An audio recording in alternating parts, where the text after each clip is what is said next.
Assalamualaikum warahmatullahi wabarakatuh. Puji syukur marilah kita ucapkan kehadiran Allah Subhanahu wa taala yang mana telah melimpahkan rahmat dan karunia-Nya kepada kita semua sehingga kita dapat menyaksikan video yang saya buat ini. Salawat dan salam tak lupa pula kita sampaikan kepada Nabi besar yakni Nabi Muhammad SAW. Yang saya hormati Bapak Pembimbing Filsafat Olahraga dan seterusnya kepada teman-teman yang sedang menyaksikan video saya ini. Perkenalkan, nama saya Fajri Baihaqi dari Fakultas Ilmu Keolahragaan Parodi Penjas Kesrek angkatan tahun 2020. Pada kesempatan kali ini kita akan membahas sejarah perkembangan filsafat. Yang pertama yaitu sejarah perkembangan filsafat pada masa Yunani kuno.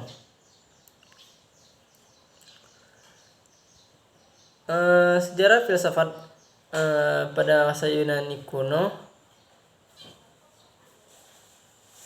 penulis membagi sejarah filsafat menjadi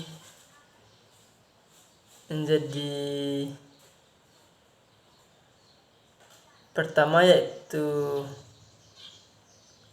masa Yunani kuno atau filsafat alam dari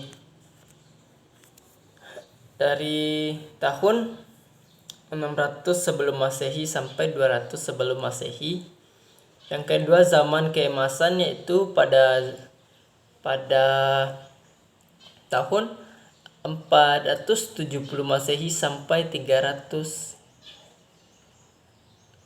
tahun sebelum Masehi.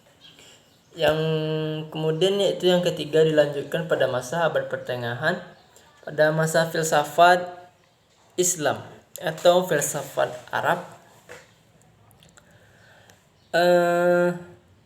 Pada awal abad 8 Masehi sampai abad ke-12 Masehi. Yang selanjutnya periode Kristen yaitu abad 9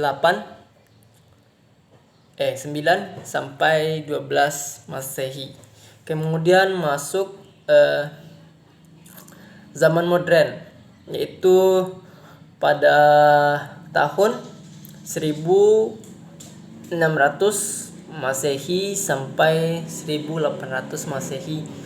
Dan diteruskan zaman baru yaitu pada tahun 1800 Masehi sampai 1950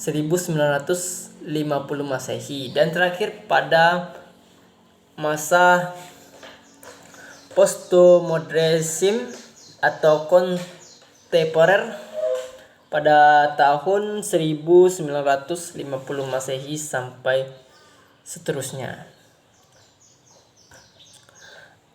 Yang selanjutnya kita akan membahas sejarah perkembangan filsafat pada abad pertengahan. Filsafat abad pertengahan disebut juga dengan filsafat solatik karena sekolah-sekolah yang ada sudah mengajarkan hasil pemikiran filsafat pada masa itu. Pada abad ini perkembangan filsafat sangat dipengaruhi oleh agama sehingga fokus pada kajian yang lebih banyak membahas pembicaraan tentang Tuhan. Baiklah, kita masuk ke zaman selanjutnya, sejarah perkembangan filsafat pada zaman modern.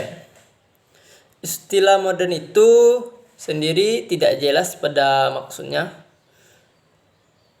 Istilah modern menampilkan kesombongan atau arogan, bahkan menampilkan buah pemikiran yang telah lahir sebelumnya.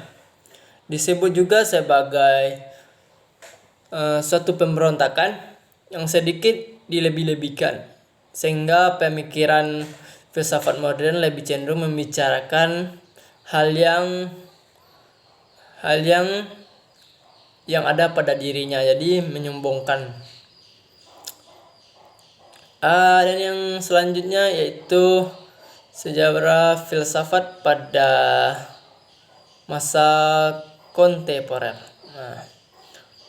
pada masa ini filsafat lebih banyak membahas dan membicarakan tentang masalah kalimat ataupun kata. Ini pun terjadi pada filsuf Eropa.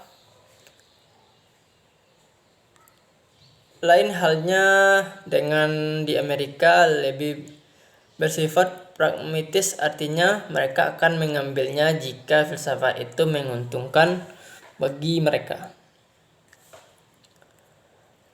Mungkin sampai sini yang dapat saya jelaskan. Kalau ada salah dan jangkal, mohon dimaafkan. Wabillahi taufiq wal hidayah. Wassalamualaikum warahmatullahi wabarakatuh.